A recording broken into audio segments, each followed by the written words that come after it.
আসসালামু আলাইকুম ওয়া রাহমাতুল্লাহি ওয়া বারাকাতুহু। নাহমাদুহু ওয়া নুসাল্লি আলা রাসূলিহিল কারীম, আম্মা বা'দ। আউযু বিল্লাহি মিনাশ শাইতানির রাজীম। ইন্না আ'তাইনাকাল কাউসার ফাসাল্লি লিরাব্বিকা ওয়ানহার ইন্না শানিআকা হুয়াল আবতার। সম্মানিত উপস্থিতি, আজকে ইনশাআল্লাহ আমরা সূরা কাউসারের তাফসীর করব।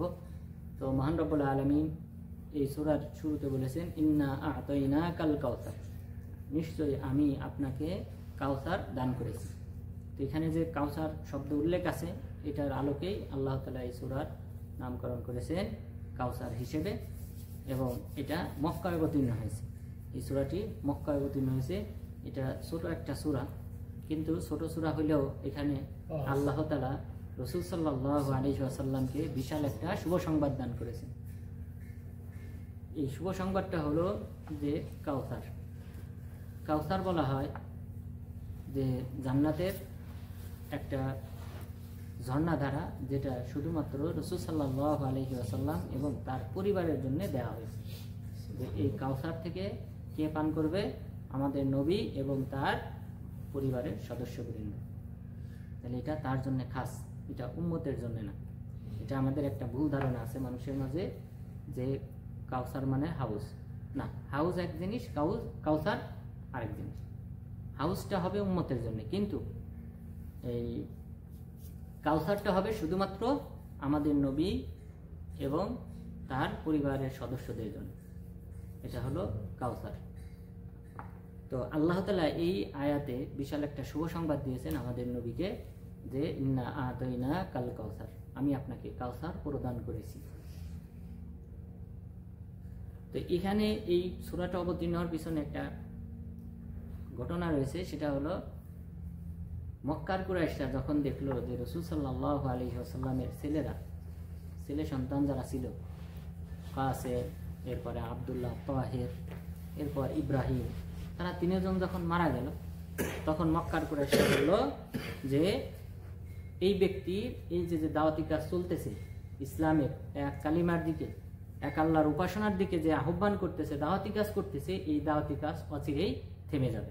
যখন সে মারা যাবে তখনই তার এই দাওয়াতি কাজ বন্ধ হয়ে যাবে, কারণ তার এই পতাকা বহন করার মতো আর কেউ তার বংশ থেকে থাকবে না। সুতরাং এটা আর কখনো কি হবে না, উজ্জীবিত থাকবে না, বরং এটা একসময় সে মারা যাওয়ার পর তার দাওয়াতি কাজও বন্ধ হয়ে যাবে। তখন আল্লাহ তাআলা এই সূরা অবতীর্ণ করলেন এটার বিরুদ্ধে, যে দাওয়াতি কাজ বন্ধ হবে না, চলমান থাকবে, বরং তারাই কি হবে, ধ্বংস হবে, তাদেরই বরং কোনো বংশ থাকবে না। বরং মুহাম্মদ সাল্লাল্লাহু আলাইহি সাল্লামের ঔরসজাত সন্তান না থাকলেও এর চেয়ে বেশি কাজ হবে ঔরস ব্যতীত যারা সাধারণ মুমিন আছে তাদের মাধ্যমে। আল্লাহ তাআলা সেই মর্মে এই সূরাটা অবতীর্ণ করেছেন। সাথে সাথে তাকে একটা শুভ সংবাদ দিয়েছেন, একটা বিশাল একটা নিয়ামতের, যে নিয়ামতটা আল্লাহ তাআলা তাকে জান্নাতে প্রদান করবেন। তো সেই নিয়ামত হলো কাউসার। তাহলে আমরা কাউসার জানলাম যে একটা নদী, নহর, যেটা আল্লাহ তাআলা আমাদের নবীকে দান করবেন শুধুমাত্র তার জন্য এবং তার পরিবারের সদস্যদের জন্য। এরপর এটার সাথে পাশাপাশি হাউসটাও আলোচনা করা দরকার, যেহেতু আমাদের দেশে মানুষের ভুল ধারণা আছে, মানে কাউসার দান করেছি অনুবাদ করে হাউস দান করেছি, হাউজে কাউসার, দুইটা মিলে কি করে অনুবাদ করে। এখানে আল্লাহ তাআলা বলেছেন কাউসার দান করেছি, কিন্তু অনুবাদের সময় দেখবেন হাউজে কাউসার দান করেছি। হাউজ এক জিনিস, কাউসার আরেক জিনিস, তার অনুবাদে কেন এটা যুক্ত হবে? তো এই কারণে হাউসটাও আমাদের জানা দরকার। প্রথমত, হাউসটা হবে শুধুমাত্র হাসরের ময়দান।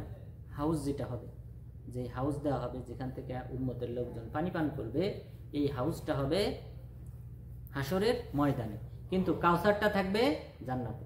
অর্থাৎ জান্নাতে ঢোকার পর কাউসার থেকে পানি পান করবেন আমাদের নবী এবং তার পরিবারের সদস্যবৃন্দ।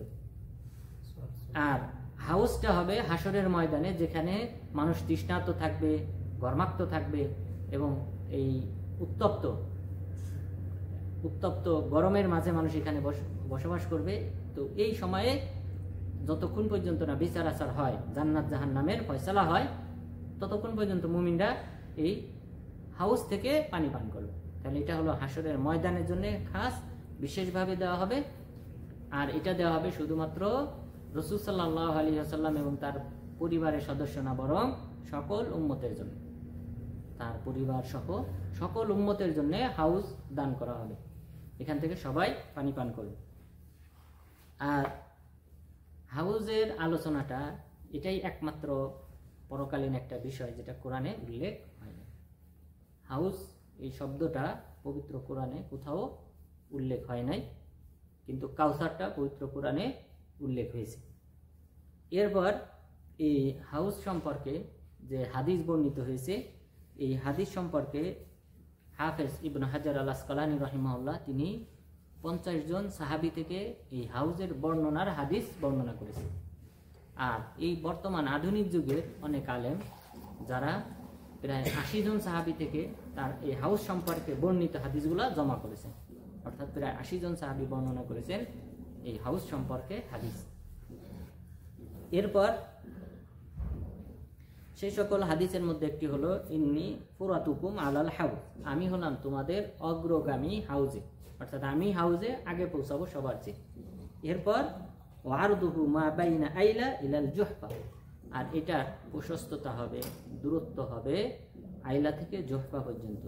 জুহফা আপনারা জানেন এটা হলো মক্কা থেকে, মক্কার কাছাকাছি একটা মিকাত, বর্তমান যে 5টি মিকাত আছে সেই মিকাতের একটা হলো জুহফা। এই জুহফা মিকাত এই পর্যন্ত প্রশস্ত হবে আইলা থেকে, অর্থাৎ ইয়ামান থেকে। আইলা হলো ফিলিস্তিন, বর্তমান ফিলিস্তিন থেকে এই মক্কা বা মক্কার কাছাকাছি অঞ্চল পর্যন্ত এতটা প্রশস্ত হবে এই হাউসটা। এটা হলো হাউজের বর্ণনা। এর বর্ণনা আরো ভিন্নভাবে শব্দে আসছে, যেটা পরে ইনশাআল্লাহ উল্লেখ করব। এরপর রাসূল সাল্লাল্লাহু আলাইহি ওয়াসাল্লাম আরো বলেছেন, হাউজি মাসিরাতু শাহর, আমার যে হাউসটা হবে, হাউস দান করা হবে হাসরের ময়দানে, সেটা হবে 1 মাসের দূরত্বের সমান।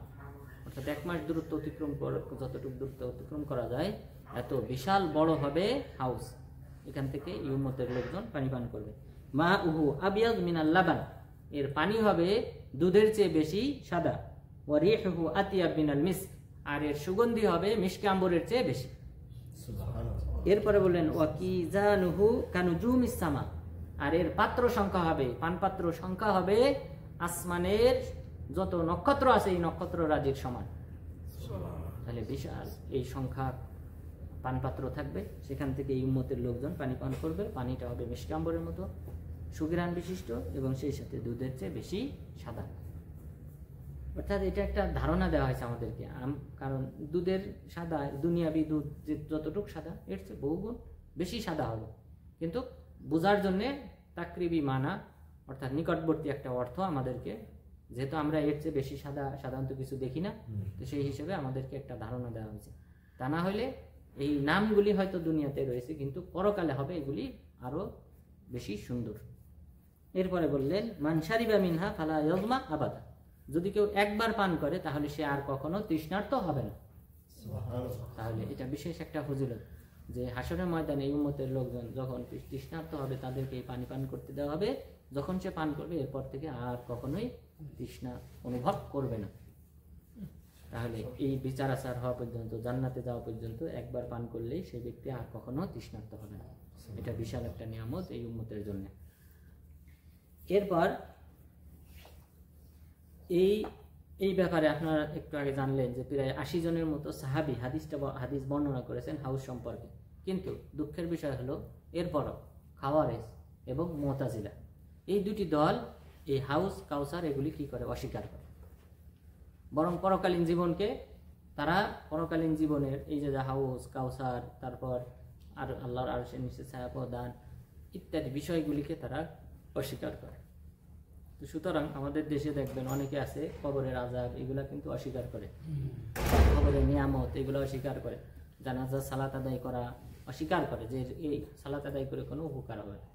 নাউযুবিল্লাহ। অথচ রাসূল সাল্লাল্লাহু আলাইহি ওয়াসাল্লাম বলেছেন আমার উম্মতের 40 জন মুমিন ব্যক্তি যদি যারা শিরক করে নাই, তারা যদি কোনো ব্যক্তির জানাজায় উপস্থিত হয়, দোয়া করে তার জন্য, আল্লাহ তাআলা তাকে ক্ষমা করে দিবেন। সুবহানাল্লাহ। তাহলে মুমিনদের দোয়া কবরে উপকারে আসে, মুমিন অন্য অপর মুসলিমের অবশ্যই উপকারে আসে। এই জন্যই আল্লাহ তাআলা এই বিধান দিয়েছেন আমরা তার জন্য দোয়া করব, তার জন্য ক্ষমা প্রার্থনা করব। এরপর সন্তানরা যারা আছে তাদেরও দোয়া কবুল হয়। তো যাই হোক, আমরা এই জাতীয় যে সকল বাতিল ফিরকা রয়েছে, ভ্রান্ত দল আছে, এগুলি থেকে দূরে থাকব।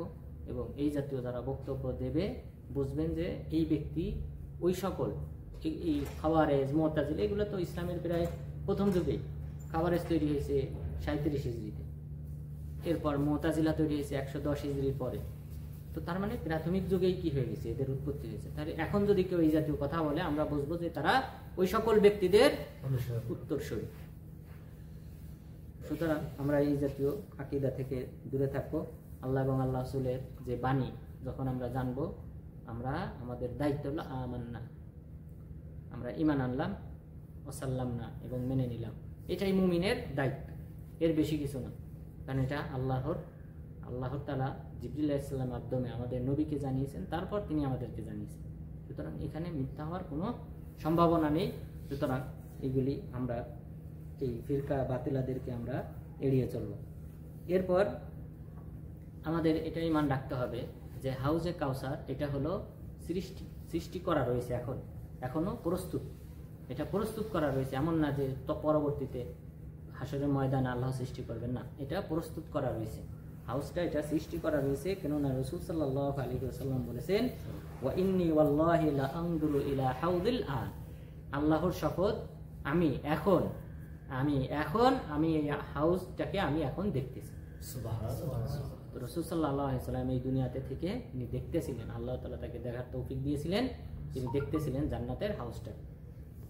সুতরাং এটা তৈরি করা, যা জান্নাতে তৈরি করা রয়েছে। এরপর হাউস এবং কাউসারের যে পার্থক্য আমরা একটা বললাম, যে হাউসটা হলো যে এটা হবে হাসরের ময়দানের জন্য খাস, এরপরে আর থাকবে না। কিন্তু কাউসারটা হবে হলো রাসূল সাল্লাল্লাহু আলাইহি ওয়াসাল্লাম এবং তার পরিবারের জন্য, এটা হবে জান্নাতে, হাসরের ময়দানে নয়। তাহলে আল হাউস ফি মাওয়াকিফিল কিয়ামা, হাউসটা হবে হাসরের ময়দানে, আর কাউসারটা হবে জান্নাতে।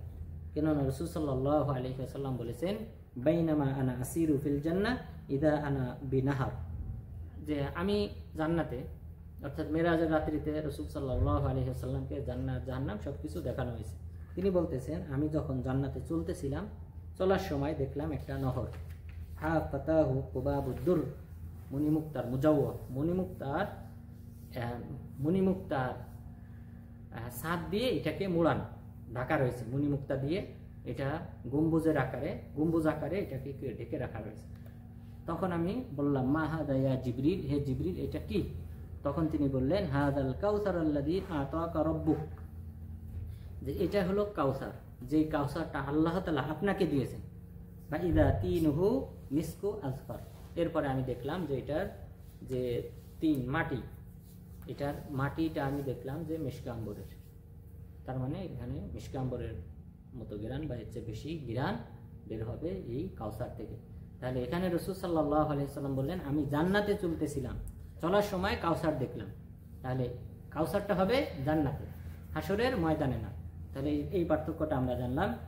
এরপর কাউসারটা হলো আসলুল হাউজ, কাউসার থেকে পানি আসবে হলো আপনার এই হাউস, হাসরের ময়দানে যে হাউসটা স্থাপন করা হবে, সেই হাউসের পানি মূলত কাউসার থেকে আসবে। তাহলে বলা যায় এটা হলো মূল নহর, এই নহর থেকে প্রবাহমান যে পানি সেটা আসবে হলো এই হাউসে। এখান থেকে মানুষ, যেমন হিমালয় থেকে ধরেন আমাদের পদ্মা নদী তৈরি, হিমালয় থেকে, ওখান থেকে হলো মূল। তাহলে হিমালয়টা হলো উদাহরণস্বরূপ যে কাউসার, আর ওখান থেকে পানি প্রবাহিত হয়ে আমাদের পদ্মা নদীতে যেটা আসে এটা হবে ধরেন হাউস। তাহলে মূল আমরা জানলাম, মূল হলো কাউসার, সেখানকার পানি আসবে হাউসে। তাহলে দুইটা ভিন্ন, কিন্তু পানি একই পানি। এর দলিল হলো সহিহ মুসলিমের রাসূল সাল্লাল্লাহু আলাইহি ওয়াসাল্লাম, তাকে প্রশ্ন করা হয়েছিল, তিনি নিজেই প্রশ্ন করেছিলেন যে আতাদরুনা মাল কাউসার, তোমরা কি জানো কাউসার কাকে বলে? তখন আমরা সাহাবাগণ বললাম যে আমরা জানি না। তখন তিনি বললেন যে ফাইন্নাহু নাহরুন ওয়াদানিহি রব্বি, এটা হলো নহর যার প্রতিশ্রুতি দিয়েছেন আমার রব আমাকে। তাহলে খেয়াল করেন শব্দগুলো, যে কাউসার হলো এমন একটা নহর, নদী, যে নহরের প্রতিশ্রুতি দিয়েছেন আমার রব আমাকে, অর্থাৎ এই কাউসারটা দেবেন কাকে? রাসূল সাল্লাল্লাহু আলাইহি ওয়াসাল্লামকে, অন্য কাউকে না। হাউজুন তারিদু আলাইহি উম্মতি ইয়াউমাল কিয়ামা। এরপর আলাইহি হাউজ, আর এই কাউসার থেকে প্রবহমান থাকবে হাউজ, আর সেই হাউজ থেকে আমার উম্মত পানি পান করবে। তারিদু আলাইহি উম্মতি ইয়াউমাল কিয়ামা, এই হাউজের উপর আমার উম্মতের লোকজন আসবে। এরপর তাহলে এখানে আমরা দ্বিতীয় পার্থক্য জানলাম যে কাউসার থেকেই প্রবাহিত হয়ে পানি আসবে হাউজে। এরপর 3 নম্বর পার্থক্য, যেটা আল কাউসার খাস বিন নবী সাল্লাল্লাহু আলাইহি ওয়াসাল্লাম। এই হাদিস থেকে আমরা জানলাম যে কাউসারটা হলো রাসূল সাল্লাল্লাহু আলাইহি ওয়াসাল্লামের জন্য খাস, বিশেষভাবে তাকে দেওয়া হবে, আর হাউসটা হবে তিনি এবং তার উম্মতের জন্য। আর এই হাউসটা অন্যান্য নবীদেরও থাকবে, অন্যান্য নবীদেরও কি থাকবে? হাউস থাকবে। সেই হাউস থেকে ওই নবীর উম্মতরা সেখান থেকে পানি পান করবে। তাহলে হাউসটা হবে সকল নবীর জন্য, আর প্রত্যেক নবীর উম্মতরা সেই হাউস থেকে পানি পান করবে। আর আমাদের নবীর জন্য বিশেষভাবে যে নহরটা দেওয়া হয়েছে সেটার নাম হলো কাউসার। তাহলে আমরা পার্থক্যগুলি জানলাম। কেননা রাসূল সাল্লাল্লাহু আলাইহি ওয়াসাল্লাম বলেছেন, ইন্না লিকুল্লি নাবিয়্যিন হাউজা, নিশ্চয়ই প্রত্যেক নবীর হাউস থাকবে। ওয়া ইন্নাহুম ইয়াতাবাহুনা আইয়ুহুম আকতারু ওয়ারিদা, এবং নবীগণ গর্ব অহংকার করবেন যার সংখ্যা, এই হাউজে যারা পানি পান করবেন তাদের সংখ্যা যত বেশি হবে তত নবীগণ বেশি গর্ব অহংকার করবে, কারণ তারাই তার উম্মত। তাহলে হাউজে, তাহলে বোঝা যায় যদি নবীর উম্মত কেউ না হয় তাহলে এই হাউস থেকে তাকে তাড়িয়ে দেওয়া হবে, বিতাড়িত করা হবে, সে এই হাউস থেকে পানি পান করতে পারবে না। ওয়া ইন্নী আরজু আন আকুনা আকতারাহুম ওয়ারিদা, আমি আশা করি আমার উম্মতের সংখ্যাই আমার হাউজে বেশি আসবে। তাহলে অবশ্যই রাসূল সাল্লাল্লাহু আলাইহি ওয়াসাল্লামের উম্মতের সংখ্যা বেশি হবে, এমনকি মুসা আলাইহিস সালামের উম্মতের সংখ্যার চেয়েও। এই কারণে মুসা আলাইহিস সালাম যখন মেরাজের রাত্রিতে রাসূল সাল্লাল্লাহু আলাইহি ওয়াসাল্লাম ষষ্ঠ আসমানে নেমে আসলেন আল্লাহ তাআলার সাথে সাক্ষাতের পর, তখন তিনি কাঁদলেন।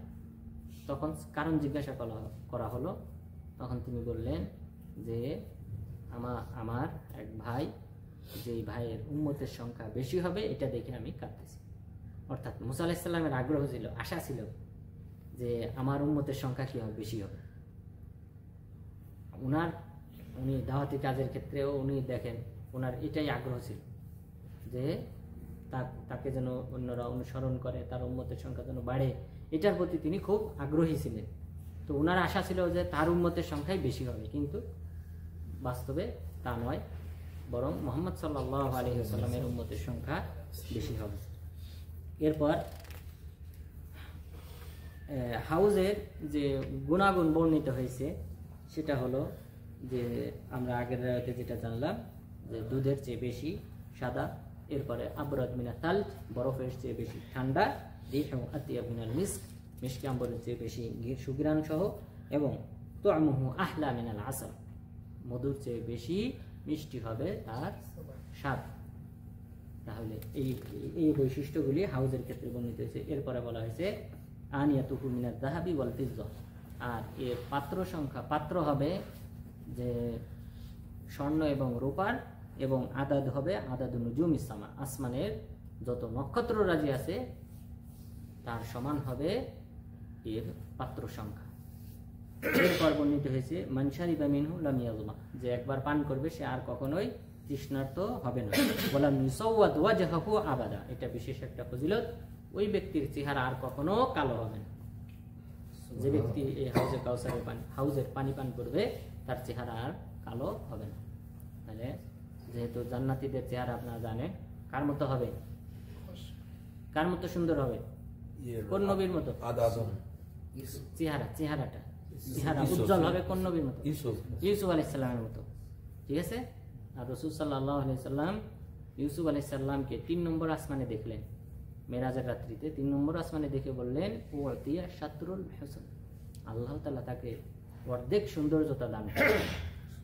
তাহলে চিন্তা করেন, পুরো পৃথিবীর অর্ধেক সৌন্দর্যতা এই নবীর চেহারায় আল্লাহ তাআলা দিয়েছেন। এবং জান্নাতীদের চেহারা হবে ইউসুফ আলাইহিস সালামের চেহারার মতো উজ্জ্বল সুন্দর। তাহলে এই হাদিসে বলা হয়েছে কাউসারের পানি যারা পান করবে তাদের চেহারা কখনো কালো হবে না, তাহলে বোঝা যায় সে জান্নাতি হবে, যেহেতু জান্নাতীদের চেহারাই হবে সুন্দর। এরপর মাসাফাতু শাহর, অর্থাৎ এটার প্রশস্ততা হবে 1 মাসের দূরত্বের মতো সমান। তা আমাদেরকে একটা ধারণা দেওয়া হয়েছে ইয়ামান থেকে মক্কা বা সৌদি আরব, মক্কার কাছাকাছি মক্কা পর্যন্ত আমাদের একটা ধারণা দেওয়া হয়েছে। ফিলিস্তিন থেকে অনেকগুলি রেওয়ায়েত আসছে, তো সব মিলে অর্থাৎ ইয়ামান অথবা ফিলিস্তিন এখান থেকে মক্কা পর্যন্ত এতটুকু প্রশস্ত তথা 1 মাসের দূরত্বের রাস্তা সম পরিমাণ এত প্রশস্ত হবে এই হাউসটা। এরপর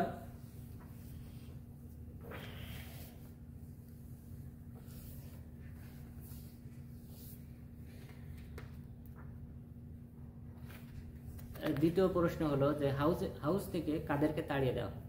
হাউস থেকে 2 শ্রেণীর লোকদেরকে তাড়িয়ে দেওয়া হবে। এক শ্রেণী ব্যক্তি হলো যারা মুরতাদ হয়ে যাবে, যে ইসলামে প্রবেশ করেছে, ইসলাম গ্রহণ করেছে, ইসলাম থেকে বের হয়ে গেছে, আবার কাফের হয়ে গেছে, এই ব্যক্তিদেরকে তাড়ানো হবে।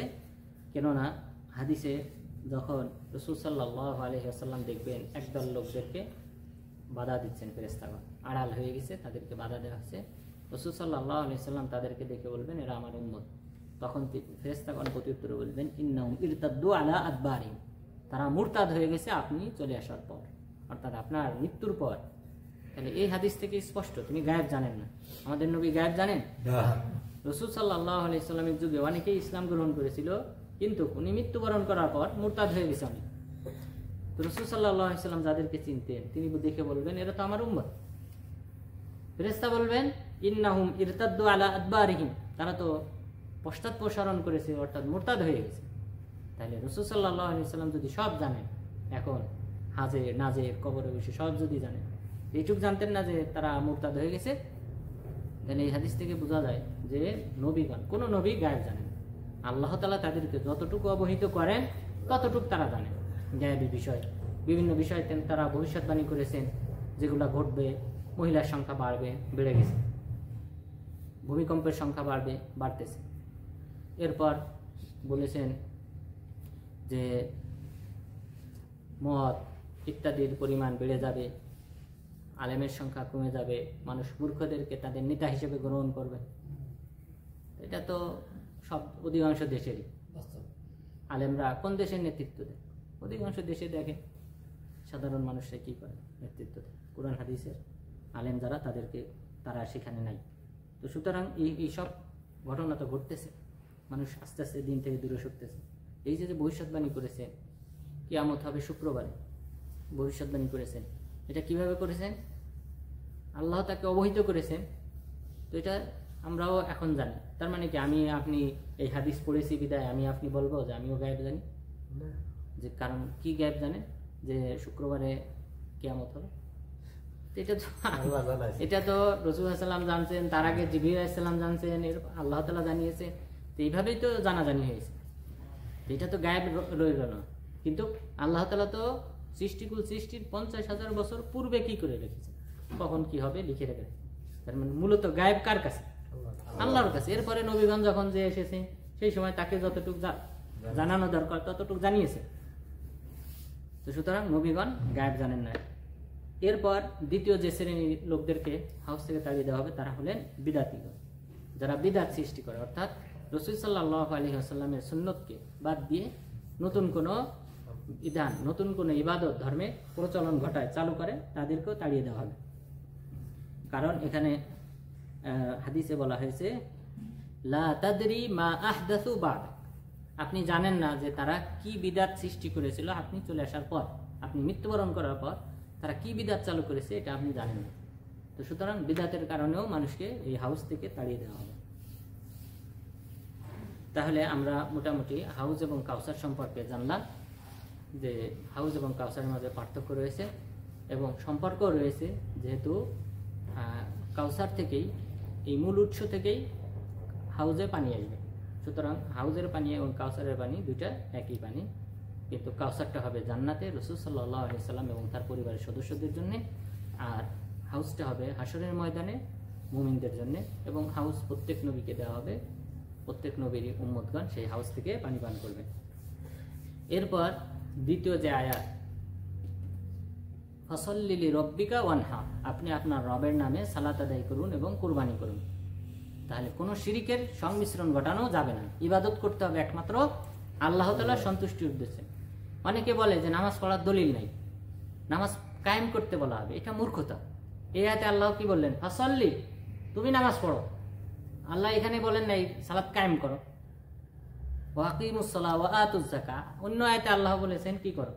সালাত কায়েম করো। কায়েম করা মানে সমাজের সবাইকে নিয়ে, নিজের পরিবারকে নিয়ে, আত্মীয় স্বজনকে নিয়ে সবাইকে সালাতের দিকে আহ্বান করা, দুটাই বলেছেন আল্লাহ তাআলা।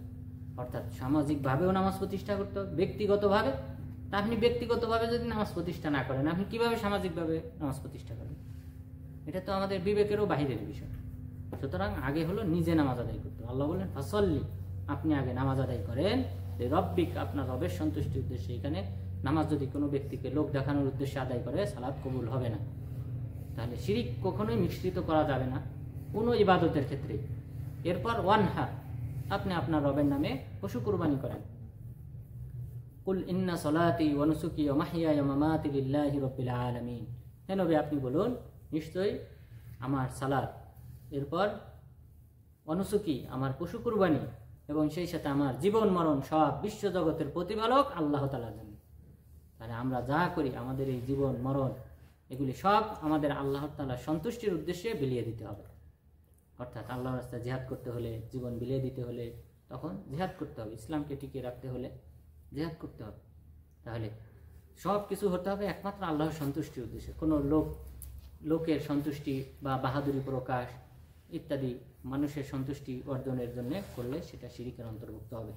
এরপর আল্লাহ তাআলা শেষ আয়াতে বললেন, যেটা এই সূরাটা অবতীর্ণ হওয়ার মূল কারণ, সে কথা আল্লাহ তাআলা উল্লেখ করেছেন, ইন্না শানিআকা হুয়াল আবতার, নিশ্চয়ই আপনার শত্রু যারা আছে তারা হলো আবতার, লেজ কাটা। লেজ কাটা অর্থাৎ পশুর যে লেজ কাটা থাকে এটাকে বলা হয় আবতার। লেজ নাই, তবে এখানে লেজ দ্বারা উদ্দেশ্য ওদের বংশ।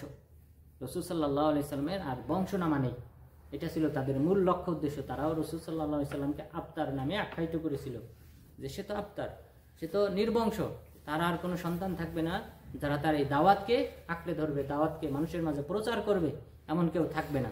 আল্লাহ তাআলা বললেন আপনার শত্রুরাই হলো লেজ কাটা, নির্বংশ, তাদের কোনো বংশের পরিচয় থাকবে না। এবং এখন দেখেন আবু জাহেলের নাম কে উচ্চারণ করে? আমরা উচ্চারণ করি কখন? ঘৃণার স্বরে। কোনো ঐতিহাসিক কোনো ঘটনাকে উল্লেখ করার ক্ষেত্রে ঘৃণার ছলে আমরা তাদের নাম উল্লেখ নেই, কিন্তু আমাদের নবীর নাম আমরা সর্বদা 5 ওয়াক্ত সালাতে আত্তাহিয়াতু লিল্লাহি ওয়াস সালাওয়াত ওয়াত তাইয়্যিবাত, এরপরে দুরুদ ইব্রাহিম পাঠ করি। তার মানে প্রত্যেক সালাতের বৈঠকে আমরা কি করি? রাসূল সাল্লাল্লাহু আলাইহি ওয়াসাল্লামের জন্য দোয়া করি। এরপর এছাড়াও আমরা বিভিন্ন সময় সালাম প্রেরণ করি। এরপর আমরা তাকে আদর্শ পুরুষ হিসেবে প্রত্যেক ইবাদত তার অনুযায়ী আমরা করি। আমরা কোনো ব্যক্তির পূজা করে অন্য কোনো ব্যক্তির অনুযায়ী আমরা ইবাদত করি না। আমরা ইবাদত করি রাসূল সাল্লাল্লাহু আলাইহি সাল্লাম যেভাবে ইবাদত করেছেন, যেভাবে ইবাদত করতে বলেছেন, সেই পথ অনুসরণ করে আমরা ইবাদত করি। তাহলে আমরা তাকে ফলো করি, তাকে আমাদের জীবনে চলার ক্ষেত্রে সর্বক্ষেত্রে আমরা তার আদর্শকে আমরা বাস্তবায়ন করি। তো এটাই তো বড় সফলতা, এটাই তো তার যে আলোচনা থেকে যাবে পরবর্তীদের মাঝে, তার দাওয়াতি কাজ যে চলমান থাকবে, সেটার অন্যতম নিদর্শন। আজ পুরা পৃথিবীতে 750 বা 800 কোটি মানুষ, এর মাঝে 250 কোটি মানুষ মুসলিম। এটা বিরাট সফলতা। 250 কোটি মুসলিম যে পুরা পৃথিবীর, তার মানে কত আসে? 3 ভাগের 1 ভাগ। বিরাট বিশাল একটা সংখ্যক মুসলিমের সংখ্যা এই পৃথিবীতে। তো সুতরাং এটা বিশাল একটা রাসূল সাল্লাল্লাহু আলাইহি সাল্লামের বিশাল একটা সুখ্যাতি, যেটা আমাদের পরবর্তীদের মাঝে রয়ে গেছে, এবং আমরা তাকে সর্বদা, এমনকি তার নাম স্মরণ করলে, নাম শুনলেও আমরা তার প্রতি দুরূদ পাঠ করি। তো সুতরাং তার আলোচনা রয়ে গেছে, কিন্তু তার শত্রু যারা নির্বংশ, তারাই প্রকৃতপক্ষে নির্বংশ হয়ে গেছে। তাদের দাওয়াতি কাজ, তারা যে শিরকের দিকে আহ্বান করত, সেগুলি পুরা মক্কা থেকে, আরব থেকে সম্পূর্ণরূপে কি হয়েছে? মিটে গেছে। ওই কারণে রাসূল সাল্লাল্লাহু আলাইহি ওয়াসাল্লামের একটা নাম মাহি, ইয়ামহুল্লাহু বিল কুফর, আমার নাম হলো মাহি, যার মাধ্যমে আল্লাহ তাআলা পৃথিবীতে কুফরিকে মুছে ফেলবে। তো তো সুতরাং প্রত্যেক মুসলিমের দাওয়াতি কাজ এটাই হওয়া উচিত, কুফরি শিরকের বিরুদ্ধে আমাদের ভূমিকা রাখা উচিত এবং রাসূল সাল্লাল্লাহু আলাইহি সাল্লামের দাওয়াতকে আরও শানিত করা উচিত, আরও মানুষের মাঝে প্রসার ঘটানো উচিত। তো আল্লাহ তাআলা যেন আমাদেরকে আজকের আলোচনায় যে কয়েকটি বিষয় জানতে পারলাম, যে হাউজ এবং কাউসার কাকে বলে এবং সূরা কাউসার অবতীর্ণ হওয়ার কারণ কী ছিল এবং সেই সাথে এর ফলাফল কী, মুসলিমরাই প্রকৃত পক্ষে রাসূল সাল্লাল্লাহু আলাইহি সাল্লামের রূহানি সন্তান এবং তারাই তার দাওয়াতি কাজ মুসলিমদের মাঝে এখনও পুরা বিশ্বের মাঝে এখনও প্রচার করে চলছে। আল্লাহ তাআলা যেন এইভাবে দাওয়াতি কাজকে আরও বেগবান করার তৌফিক দান করেন। আমিন। আকুলু কাওলি হাযা ওয়াস্তাগফিরুল্লাহ লি ওয়া লাকুম ওয়া লিসাইরিল মুসলিমিন। কারো কোনো প্রশ্ন থাকলে করতে পারেন।